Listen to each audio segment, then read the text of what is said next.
हर रोज एक नई कहानी देखने के लिए चैनल को सब्सक्राइब करें और बेल आइकन दबाना ना भूलें। दिसंबर का महीना था। ठंडी ठंडी हवाएं चल रही थी। तभी ठंड से कपकपाती हुई, शॉल लपेटे हुए नर्मदा हाथ में सामान लिए हुए बाजार से आती है और देखती है कि उसकी बेटी आयशा सोफे पर कंबल लपेटे हुए बड़े से कटोरे में आइसक्रीम चबा रही है। जिसके बाद नर्मदा हाथ में रखे थैले को पटककर उसके पास जाकर बोलती है, हाय राम, तुझे खुदकुशी करने का शौक चढ़ा है क्या, जो दिसंबर के महीने में ये बर्फ के टुकड़े चबा रही है, पागल लड़की। अरे तो क्या करूं, मुझे भूख लगी थी, किचन में गई तो कुछ खाने को नहीं मिला। फ्रिज खोला तो उसमें बर्फ के अलावा कुछ था ही नहीं, तो मैं इसे ही खाने लगी। वैसे ठंड में ठंडी बर्फ, ओए होए होए, मजा ही आ गया माँ। अच्छा, सुकून दे रही है। अरे तो कटोरा भर क्यों, भगोना भर के खा, और फिर जब सर्दी जुकाम से तड़पती हुई फिरेगी ना तो इलाज नहीं करवाऊंगी। माँ कूल हो जाओ, इस ठंडे मौसम में अपना पारा गरम मत करो। गर्म तो मैं तुझे करती हूँ। जब सर्दी में 2-4 बेलन पड़ेंगे ना तो जितनी बर्फ खाकर ठंडक से सुकून महसूस हो रही है ना, उस सारे सुकून का सत्यानाश हो जाएगा, समझी। इधर ला कटोरा। ये कहकर वो उस बर्फ की कटोरी को खिड़की से बाहर फेंक देती है। उस दिन तो आयशा कुछ ना मिलने पर बर्फ खाने लगती है, लेकिन उसके बाद से उसे बर्फ खाने की आदत सी हो जाती है और ठंड होने के बाद भी वो फ्रिज से आइस क्यूब निकाल कर खाया करती थी। एक दिन जब वो चोरी छुपे बर्फ खा रही होती है तो कट कट की आवाज सुनकर उसका भाई रोमिल किचन में आता है और देखता है कि आयशा फ्रिज के पीछे छुपकर बर्फ खा रही है। तभी वो उसे बोलता है, ओ बर्फीली, क्यों ऐसे खतरनाक कारनामे कर रही है? बर्फ खाने में कौन सा स्वाद आता है तुझे? ले खुद ही खाकर देख ले। अरे यार, मैंने भी क्या बात कर दी। जो बंदा 4-4 दिन ठंड में नहाता नहीं है, वो बर्फ खाना तो दूर, उसे छूने तक की हिम्मत नहीं रख सकता। हाँ, तभी तो तू ये बर्फ खाकर खतरों की खिलाड़ी हो रही है। रुक जा, माँ को बताता हूँ, तेरा खेल तो वही खत्म करेंगी। अबे रुक मोटे कुत्ते। रोमिल नर्मदा को बताने के लिए वहाँ से भागता है और हाथ में बर्फ लिए आयशा भी उसके पीछे पीछे भागती है और उसी बर्फ को लेकर उसकी तरफ फेंकती है। बर्फ सीधा जाकर उसकी पीठ पर लगकर उसके पैरों में आ जाती है और वो फिसलकर धड़ाम से गिर पड़ता है। और तभी नर्मदा भी वहाँ आती है और वो दर्द भरी आवाज में बोलता है, मार डाला रे चुड़ैल, मुझे कुछ हो गया ना तो देखियो, लोग तुझे बर्फीली हत्यारन कहेंगे। माँ, मैंने इसे फिर से बर्फ खाते हुए देखा था। मैं आपके पास ही आ रहा था कि इसने मुझ पर बर्फ फेंकी और मैं गिर गया। नहीं माँ, उस दिन आपके मना करने के बाद बर्फ खाना तो दूर, मैंने उसे देखना भी बंद कर दिया। ये तो अपने आप गिर गया। फालतू में कहानी बना रहा है अब। नहीं माँ, मैं सच कह रहा हूँ। ये मुंह बंद, एकदम चुप। पहले कमरे में चल और गर्म पानी से सिकाई कर ले, फिर कर लियो अपनी बहन की शिकायत, नालायक। और तू क्या देख रही है, मदद कर। हाँ करती हूँ। जिसके बाद नर्मदा और आयशा उसे संभालते हुए उसके कमरे में ले जाते हैं। ऐसे ही समय बीतता है और नर्मदा अपनी बेटी आयशा की शादी एक अच्छे घर के लड़के विनोद से करवाती है। मौसम करवट लेता है और गर्मियाँ शुरू हो जाती है। साथ ही साथ आयशा का बर्फ खाना भी बढ़ जाता है। एक दिन वो सबके लिए शरबत बनाकर लाती है और अपने ग्लास में 4 आइस क्यूब डालने के बाद 5वीं भी डालने लगती है। तभी उसकी सास जानकी बोलती है, अरे बहू, शरबत में बर्फ क्यों डाल रही है? ऐसा कर तो बर्फ में ही शरबत डाल दे। दुनिया भर की गर्मी तो तुझे ही लग रही है, हमारा क्या है, हम तो शरबत को भी चाय समझकर पी लेंगे। क्यों बेटा, सही कहा ना? माँ ऐसा इसलिए कह रही है क्योंकि तुम्हारा ग्लास शरबत से ज्यादा बर्फ से भरा हुआ है। वो मुझे ज्यादा ठंडा शरबत पीने की आदत है ना, तो मैं बस आप लोगों के लिए आइस क्यूब ले आती हूँ। रहने दे, लेकिन बहू इतना भी ठंडा नहीं पीना चाहिए, दांतों में सिहरन सी हो जाती है। अरे ऐसा कुछ नहीं है माँ जी, अभी तो गर्मी है, मैं तो ठंड में भी बर्फ खा सकती हूँ। ये लो, मैं समझा रही हूँ तो ये मजाक करने बैठ गई। कुछ बोलना ही बेकार है। बेटा तू ही सुन इसकी बकवास, मैं तो चली कमरे में। इतना कहकर वो अपने कमरे में चली जाती है। वक्त बीतता है और मौसम एक बार फिर से करवट लेता है और कड़ाके की सर्दियाँ शुरू हो जाती है।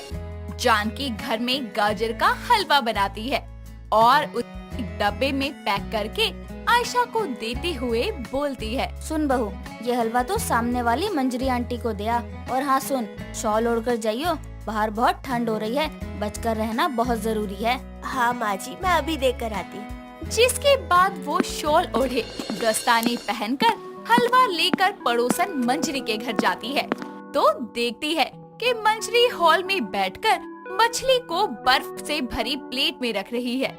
इतनी सारी बर्फ देखकर आयशा से रहा नहीं जाता और वो मंजरी को हलवा देकर उससे एक ग्लास पानी लाने को कहती है।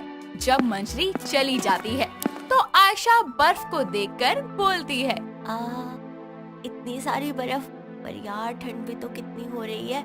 इसे खाने के लिए तो मुझे दस्ताने उतारने पड़ेंगे, क्या करूं? अरे छोड़ो ना, इससे पहले कि आंटी आ जाए मैं 2-3 बर्फ गटागट गटक लेती हूँ। इतना कहकर वो बिना दस्ताने उतारे ठंडी ठंडी बर्फ खाने लगती है। दूर पानी लिए खड़ी मंजरी उसे ऐसे बर्फ खाता देखकर बोलती है, अरे ये मैं क्या देख रही हूँ, जानकी की बहू इतनी ठंड में बर्फ चबा रही है, कहीं ये कोई बर्फीली चुड़ैल तो नहीं? हाय राम, कैसे खा रही है, जानकी को बताना पड़ेगा। जिसके बाद मंजरी अपने फोन में आयशा की बर्फ खाते हुए वीडियो बना लेती है और अगले दिन डब्बा वापस करने के बहाने जानकी को वो वीडियो दिखाती है, जिसे देखकर जानकी बोलती है, हे भगवान, यानी बहू सच में ठंड में भी बर्फ खाती है। मुझे तो यकीन ही नहीं हो रहा, ऐसा लग रहा है बहू मरना चाहती है इस ठंड में। अरे यकीन तो मुझे भी नहीं हो रहा था, पर मैंने तो ये सब अपनी आँखों से देखा है। अरे जानकी, कुछ कर तू, अपनी बहू को समझा, वरना किसी दिन उसे ऐसी ठंड लगेगी कि बिस्तर पकड़ लेगी। उसकी बात सुनकर जानकी फ्रिज का प्लग ही निकाल कर रख देती है। कुछ देर बाद आयशा छींकती हुई क्यूब्स लेने के लिए फ्रिज खोलती है तो फ्रिज को बंद पड़ा देखकर अपनी सास से बोलती है, माँ जी, फ्रिज क्यों बंद है? अरे ठंड का मौसम है, फ्रिज का कोई काम ही नहीं है तो खामखा की बिजली क्यों खपाऊं? सब्जियां भी खत्म हो गई है, जब लाऊंगी तब चालू कर दूंगी, इसलिए अभी बंद कर दिया। और तुझे क्यों इतनी दिक्कत हो रही है? वो क्यों? अच्छू! सर्दी हो गई लेकिन तुझे बर्फ चाहिए खाने को। बहू तो पागल है क्या? गर्मियाँ हो तो मैं समझ भी सकती हूँ, लेकिन इतनी ठंड में कौन बर्फ खाता है? वो क्या करूँ माँ जी, मुझे ना बर्फ खाने की क्रेविंग होती रहती है, अच्छा लगता है बस। फालतू की बकवास मत कर मेरे सामने, और खबरदार जो फ्रिज दोबारा चालू किया तो। इतना कहकर वो चली जाती है और ये बात वो विनोद को बताती है। विनोद इस बात को हल्के में ना लेते हुए अगले दिन उसे डॉक्टर के पास लेकर जाता है और विनोद बोलता है, डॉक्टर, खाने की चीज की क्रेविंग तो समझ आती है, पर आयशा को बर्फ खाने की क्रेविंग हो रही है, ये बात समझ नहीं आई। घबराने जैसी कोई बात नहीं है। आमतौर पर बर्फ खाने का मन करना या बार बार ठंडी चीजें पीना, इस आदत को मेडिकल टर्म में पैगोफाजिया कहा जाता है।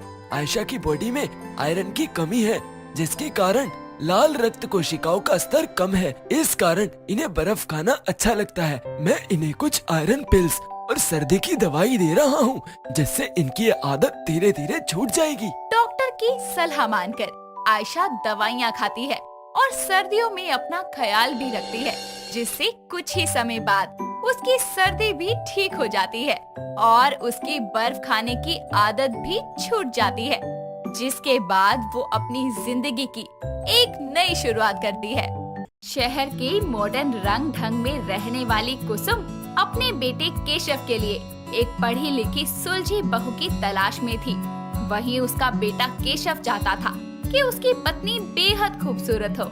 इसी के चलते वो एक दिन अपनी माँ से बोलता है, माँ, आपको मेरी फिक्र नहीं है क्या? मेरी शादी वादी करवाओ, कोई अच्छा सा रिश्ता देखो। वो तो मैं देख ही रही हूँ, लेकिन बेटा तेरे लिए कल ही एक बेहद खूबसूरत लड़की रिया का रिश्ता आया था, लेकिन वो ना बिल्कुल भी पढ़ी लिखी नहीं थी, गांव की गवार थी, इसलिए मैंने मना कर दिया। अरे माँ, आपके पास उसकी फोटो है? हाँ है, देख उस टेबल पर पड़ी है। केशव टेबल से फोटो उठाकर देखता है, जिसके बाद वो अपनी माँ से बोलता है, माँ, ये तो कितनी सुंदर है, आपने मना क्यों कर दिया? अरे तेरी सुधा मौसी बता रही थी कि लड़की 1 नंबर की गवार है, पढ़ना लिखना तो उसे बिल्कुल पसंद नहीं था।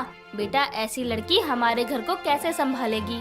माँ पढ़ाई लिखाई करवा कर क्या हमें उसको आईएएस बनाना है? अरे घर में रहकर पढ़ाई की क्या जरूरत, और देखने में तो कितनी सुंदर है। आप इसी से मेरी शादी करवा दो। पर बेटा, पर कुछ नहीं माँ, मुझे शादी करनी है तो इसी लड़की से। केशव की जिद करने पर कुसुम को उसका रिश्ता रिया के साथ करवाना ही पड़ता है और कुछ समय में दोनों की शादी भी हो जाती है।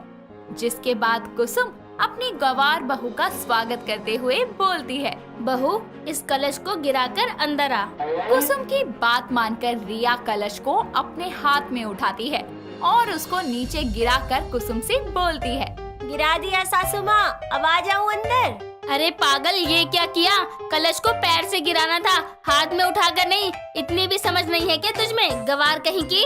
माँ वो अभी नई है, घबराहट में पता नहीं लगा होगा कि क्या करना है। आप गुस्सा मत करो, बेचारी डर जाएगी। रहने दे, तू तो आते ही जोरू का गुलाम बन गया। जा ले जा इसको कमरे में। गृह प्रवेश तो इसने बहुत अच्छा कर दिया। केशव रिया को आराम करने के लिए कमरे में ले जाता है। कुछ दिन तो यूं ही गुजरते हैं।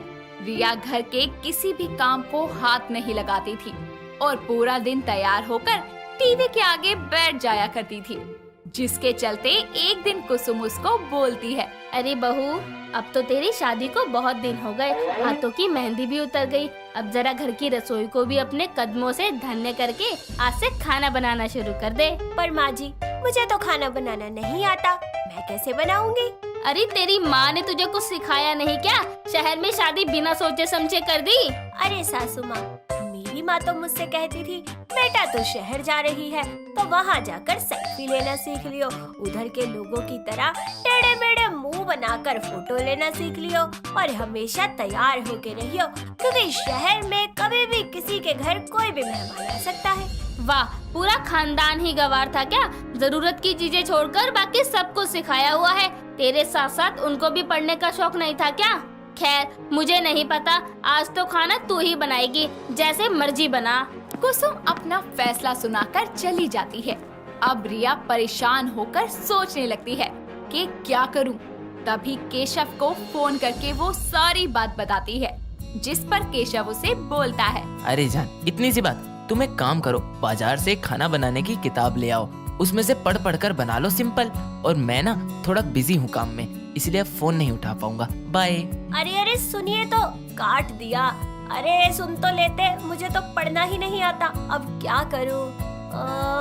ऐसा करती हूँ, थोड़ा बहुत पढ़ लेती हूँ, उसी से अंदाजा लगा लूंगी। रिया बाजार जाती है और एक खाना बनाने की किताब खरीद लाती है, साथ ही कुछ सब्जियां भी लेकर आती है। जिसके बाद वो रसोई में जाकर किताब से राजमा बनाने की रेसिपी पढ़ते हुए बोलती है, सबसे पहले राजमा लेने हैं। यहाँ तो लिखा है कि 2 बॉल राजमा। बाल थोड़ी होगा, बॉल होगा, पर अब बॉल कहाँ से लाऊं? रिया पूरे घर में बॉल ढूंढती है, जिसके बाद उसको घर के स्टोर रूम में एक बॉल मिलती है, जिसको वो 2 हिस्सों में काट लेती है और उसमें राजमा भरकर उसको कुकर में चढ़ा देती है। कुछ देर में राजमा पकने के बाद वो उनको तड़का देने के लिए मसालों की जानकारी पड़ती है।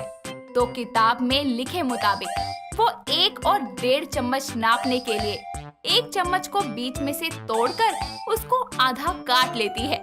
ऐसे ही वो एक ग्लास के साथ करती है, जिसके बाद लगभग 3 घंटों में वो खाना बनाकर टेबल पर लगाती है और सबको आवाज लगाती है, माँ जी, केशव जी, आइए खाना खा लीजिए। केशव और कुसुम बाहर आते हैं और टेबल पर खाने को सजा देखकर खुश हो जाते हैं, जिस पर केशव अपनी माँ से बोलता है, माँ देखा, मेरी रिया ने बना लिया ना खाना, तुम उसे ऐसे ही गवार समझती हो, वो बिना पढ़े लिखे भी बहुत समझदार है। देखती हूँ तेरी गवार पत्नी को, खाना दिख ही अच्छा रहा है, खाने के बाद पता लगेगा कितना अच्छा है। दोनों माँ बेटे खाना खाने बैठ जाते हैं। रिया के हाथ का खाना खाकर कुसुम बोलती है, खाना तो ठीक ठाक बना लिया तूने, बस नमक कम है। अच्छा, मैंने तो नाप कर सारी चीजें डाली थी, फिर भी कम है। चलो मैं लेकर आती हूँ। और रुक जा बहू, तू खाना खा, मैं लेकर आती हूँ। कुसुम रसोई में जाती है तो देखती है वहाँ सब कबाड़ा फैला हुआ है, चम्मच टूटे पड़े हैं, ग्लास कटा हुआ है, सारे बर्तन तहस नहस हो गए हैं। ये देखकर कुसुम गुस्से में लाल पीली होकर बाहर आती है और बोलती है, बहू, ये रसोई का क्या हाल किया हुआ है? बर्तनों को क्यों तोड़ा हुआ है? वो माँ जी, मुझे खाना बनाना तो आता नहीं, तो केशव जी ने कहा कि किताब में से पढ़ के बना लो, तो मैंने उसमें से देख कर खाना बना लिया। उसमें लिखा था आधा चम्मच नमक, 2.5 गिलास पानी। अब आधा चम्मच नापने के लिए चम्मच को काट के आधा तो करना ही था ना। हे भगवान, ये किस गवार को बहू बना लाई? सुन रहा है तू? इसकी शक्ल देखकर पसंद करके तूने शादी की जिद करी। अब देख तेरी समझदार बीवी के कारनामे। माँ माफ कर दो ना इसको, मैं ले आऊंगा नए बर्तन और समझा भी दूंगा कि आगे से ऐसा ना करे। आगे ऐसा कुछ करके तो दिखाए। इसके साथ साथ तुझे भी घर से ना निकाल दिया तो मेरा नाम भी कुसुम नहीं। नालायक कहीं का, संभाल इस गवार को। जिसके बाद केशव रिया को खाना बनाने का तरीका दोबारा समझाता है। लेकिन एक दिन कुसुम रिया को कुछ पैसे देते हुए बोलती है, रिया बहू, ये पैसे संभाल के रखियो। मैं जब भी जितने मांगू उतने दे दियो। ठीक है माँ जी। एक शाम घर के पास की दुकान का दुकानदार अपने महीने के सामान के पैसे लेने आता है। जिसके बाद कुसुम रिया को आवाज लगाकर बोलती है, बहू, रिया बहू। जी माँ जी। बहू, मैंने जो तुझे पैसे दिए थे उनमें से आधे पैसे लेकर आइयो। ठीक है माँ जी, अभी लाती हूँ। रिया अपने कमरे में जाती है। जिसके बाद रिया हाथ में सारे पैसे लिए बोलती है, माँ जी ने आधे पैसे लाने को बोला है, अब इन्हें आधा कैसे करूँ? हाँ, शायद बीच में से फाड़ के आधे करते होंगे। रिया पैसों को बीच से फाड़ देती है और नीचे अपनी सास को पैसे देते हुए बोलती है, सासू माँ, ये लीजिए आधे पैसे, देखा मैंने संभाल के रखे थे। कुसुम अपने हाथ में आधे फटे हुए पैसे देखकर गुस्से में तिलमिलाते हुए रिया की तरफ देखती है और उसे एक थप्पड़ लगाकर बोलती है, गवार औरत, ये क्या किया? सारे पैसे बर्बाद कर दिए। तेरे में इतनी भी अक्ल नहीं है क्या कि ये पहचान सके कौन सी चीज कितनी जरूरी है और कितनी कीमती है? माँ जी, आपने ही तो बोला था कि आधे पैसे ले आओ।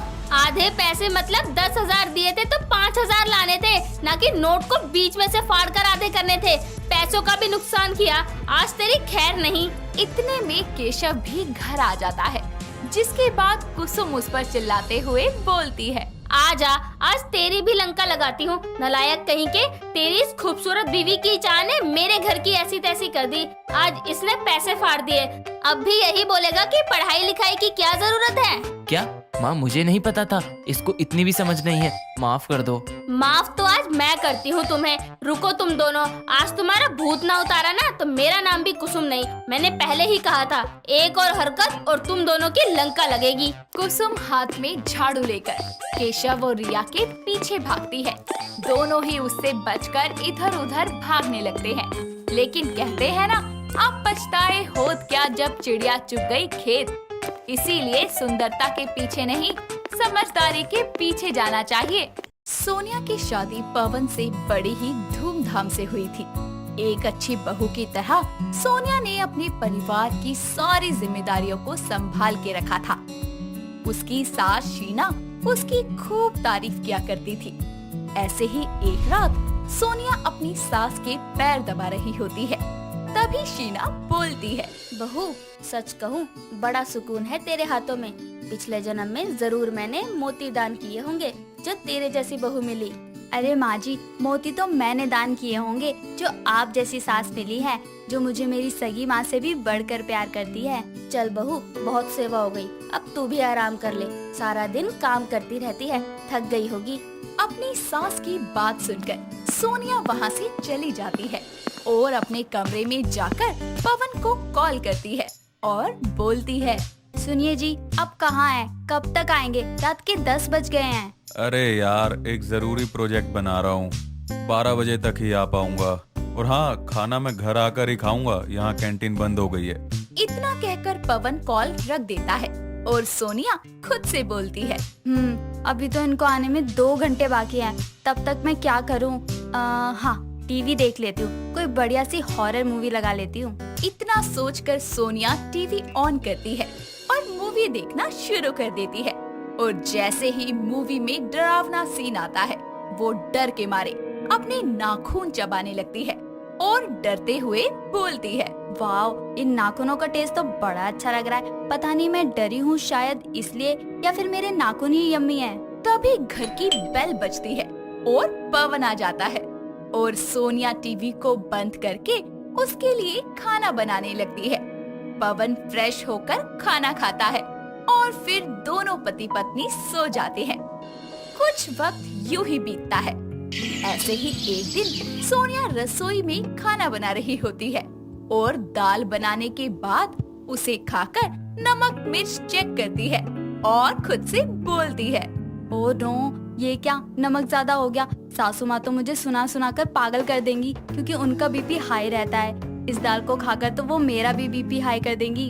टेंशन में आकर सोनिया फिर से अपने नाखूनों को खाने लगती है और देखते ही देखते वो चूहे की तरह अपने दोनों हाथों के नाखूनों को कुतर देती है।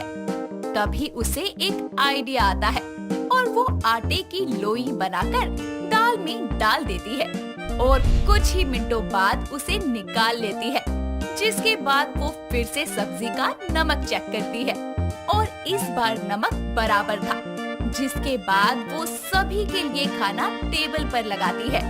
सभी लोग साथ में बैठकर खाना खाना शुरू करते हैं और तभी शीना बोलती है, बहू, जरा वो दाल का भगोना देना। जी माँ जी, अभी देती हूँ। जैसे ही सोनिया अपनी सास को दाल का भगोना देती है, तभी शीना की नजर सोनिया के हाथों के नाखूनों पर जाती है और वो बोलती है, अरे बहू, ये तेरे हाथों को क्या हो गया? इतने गहरे नाखून क्यों काटे हैं तूने, और वो भी टेढ़े मेढ़े? वो माँ जी कुछ नहीं, ऐसे ही कुछ ज्यादा बड़े हो गए थे ना नाखून। अब माँ जी को क्या कहूँ कि मैं खुद ही पागलों की तरह अपने नाखून खा गई। माँ जी, आप खाना खाओ ना, नाखून बाद में देख लेना। सोनिया की बात सुनकर शीना वापस से खाना खाने लगती है। ऐसे ही वक्त बीतता जाता है और सोनिया को नाखून खाने की आदत पड़ जाती है। अब जब भी वो कोई टेंशन में होती या फिर किसी भी बात से घबरा जाती, तभी वो अपने नाखूनों को कुतरना शुरू कर देती। ऐसे ही एक शाम पवन सोनिया को घुमाने के लिए ले जाता है। दोनों मॉल में शॉपिंग करते हैं और लिफ्ट से नीचे आ रहे होते हैं। तभी लिफ्ट की लाइट अचानक ही झिलमिल करने लगती है और एकदम से लिफ्ट रुक जाती है, जिसके बाद सोनिया घबरा जाती है और घबराकर बोलती है, पवन जी, ये क्या हो गया? अब हम घर कैसे जाएंगे, बाहर कैसे निकलेंगे? क्या हम यहीं बंद रह जाएंगे? अब हमारी डेड बॉडी बाहर निकलेगी। भगवान, मेरी माँ जी का ख्याल रखना। अरे अरे सोनिया, रिलैक्स, इतना पैनिक क्यों हो रही हो? अभी चल पड़ेगी लिफ्ट, कभी कभी रुक जाती है, कोई टेक्निकल इशू हो गया होगा, घबराओ मत। प्लीज प्लीज जल्दी चलाओ इसे, नहीं तो मैं बिना टिकट के ऊपर पहुंच जाऊंगी। पवन, बस बस जान, अभी चल जाएगी, रिलैक्स हो जाओ तुम, मैं हूँ ना तुम्हारे साथ। पवन की बात सुनकर सोनिया चुप तो हो जाती है, पर वो अपने नाखूनों को खाना शुरू कर देती है। पवन कुछ ही मिनट में लाइट सोनिया से झिलमिल करना बंद कर देती है, पर वो और लिफ्ट चलने लगती है। और जैसे ही पवन की नजर सोनिया पर जाती है, तो उसे नाखूनों को खाता देखकर वो बोलता है, सोनिया, ये क्या कर रही हो तुम? वो कुछ नहीं, कुछ भी तो नहीं। हाथ दिखाना जरा मुझे। ये लो। जिसके बाद लिफ्ट रुक जाती है और दोनों बाहर आते हैं। तभी पवन सोनिया से बोलता है, सोनिया, क्या है ये सब? हाल देखो अपने नाखूनों का, क्या हालत कर लिया तुमने इसे खा खा कर। तुम जानती भी हो कितना हार्मफुल है ये, बताओ क्यों किया तुमने ऐसा? पवन जी, वो जब भी मैं बहुत ज्यादा डर जाती हूँ या घबरा जाती हूँ तो मैं अपने नाखून खाने लगती हूँ। मैं जानबूझकर नहीं करती, पता नहीं क्यों मेरे हाथ सीधा मेरे मुंह में चले जाते हैं और मेरे दांत मेरे नाखूनों को काटना, खाना और उनका पोस्टमार्टम करना शुरू कर देते हैं। सोनिया देखो, ये बहुत ज्यादा गलत है, तुम अपनी इस आदत को सुधार लो, नहीं तो तुम किसी बड़ी बीमारी का शिकार बन सकती हो। जी पवन जी, मैं ध्यान रखूंगी और अपनी आदत को बदलने की कोशिश भी करूंगी। इतना बोलकर दोनों वहाँ से चलना शुरू करते हैं और कुछ ही देर बाद दोनों घर आते हैं। वक्त बीतता जाता है। सोनिया अपनी इस नाखून खाने की आदत से खुद को आजाद करने की बहुत कोशिश करती है, पर बेचारी की हर कोशिश बेकार होती है। ऐसे ही एक दिन वो कपड़े धोने जा ही रही होती है और जैसे ही वो पानी की बाल्टी में सर्फ डालकर हाथ से उसे मिक्स करने लगती है, तो वो चिल्लाकर बोलती है, अरे मेरे हाथ लग रहा है बहुत ही, सिर्फ मेरे हाथों में चुभ रहा है, जलन हो रही है, मर गई मैं तो, हाय। इतना कहकर वो जल्दी से पानी की टूटी के नीचे अपना हाथ रखती है और हाथ धोने लगती है। तभी वहाँ शीना आती है और सोनिया को ऐसे मचलता देखकर उससे बोलती है, अरे बहू क्या हो गया तेरे हाथों में, ऐसे झटपटा क्यों रही है, दिखा जरा अपने हाथ। सोनिया जैसे ही अपनी सास को अपना हाथ दिखाती है तो शीना बोलती है, हाय बहू ये क्या हो गया तेरे हाथों को, नाखून कहाँ गए तेरे, और ये कट कैसे गए इतना, बताती क्यों नहीं, साबुन चुभा होगा इनमें कितना। शीना के पूछने पर सोनिया उसे सारी बात बताती है कि आखिर किस तरह उसने नाखूनों को खा खा कर अपने हाथ की ये हालत की है। तभी शीना बोलती है, अरे बहू तो पहले क्यों नहीं बताया तूने मुझे। माँ जी मैंने बहुत ट्राई किया पर कोई भी उपाय काम नहीं आया, मेरी ये नाखून खाने की आदत जा ही नहीं रही है, समझ ही नहीं आ रहा कि क्या करूँ। मन तो करता है ना कि चाकू से अपनी उंगलियां ही काट लूं, ताकि ना उंगलियां होंगी ना नाखून होंगे और ना ही मैं इन नाखूनों को खाऊंगी। अरे नाना बहू ऐसा कुछ भी करने की जरूरत नहीं है, देख तेरी खामी यही है कि तू जब भी परेशान होती है या घबराती है तब ये सब करती है, और तू अपनी इस आदत के चलते परेशान होगी तो ये इस समस्या का हल नहीं है कि तू अपनी उंगलियों की बलि चढ़ा दे। मैं हूँ ना, मैं तेरी मदद करूँगी। जब कभी तू चिंता में हो या घबरा रही हो तो ये मत सोचियो कि परेशानी कितनी बड़ी है, बल्कि ये सोचा कर कि उसे कैसे हल करना है। शीना सोनिया को वहाँ से ले जाती है और उसके हाथों के जख्मों पर दवाई लगाती है, जिसके बाद वो उसे कई बातें समझाती है।